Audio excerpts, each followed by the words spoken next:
yang kita ikut, solat yang kita ambil daripada guru, kita daripada takbir dibetulkan, daripada takbir, daripada Fatihah, daripada segala gerak gerinya sehinggalah salam, masya-Allah, semuanya itu dipelajari, diambil daripada guru. Sallu kama ra'aitumuni usalli. Sembahyanglah kamu seperti melihat aku solat. Iaitu sahabat melihat solatnya Rasulullah tu bagaimana. Solatnya Rasulullah tu bagaimana. Jadi mereka melihat sehinggalah tabi'in melihat solat sahabat. Tabi'in melihat solatnya tabi'in. Mereka ikut sehinggalah, masya-Allah, mereka mewarisi sifat solat yang sama. Hari ini kita tengok solat siapa? Solat siapa yang kita tengok? Solat siapa yang kita ikut?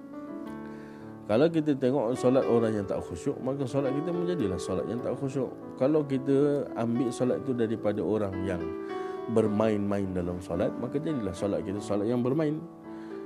Kalaulah solat kita itu menjadi, kita ambil daripada sekadar baca buku, kita ambil solat daripada baca buku, jadilah solat kita itu apa yang disebutkan solat tanpa panduan. Maksud sekadar apa yang kita faham daripada buku tu, kita buat macam tu je.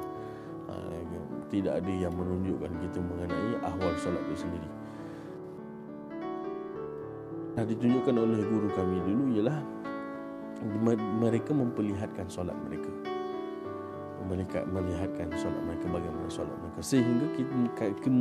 sehingga orang yang kemudian melihat solat mereka dan merasakan, ya Allah, Engkau kurniakan aku solat seperti mana guruku.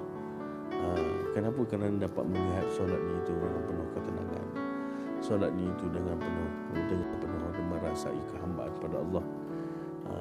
Ini solat ini adalah peringkat yang kita panggil peringkat yang paling zahir. Lihatlah kamu seperti mana aku solat.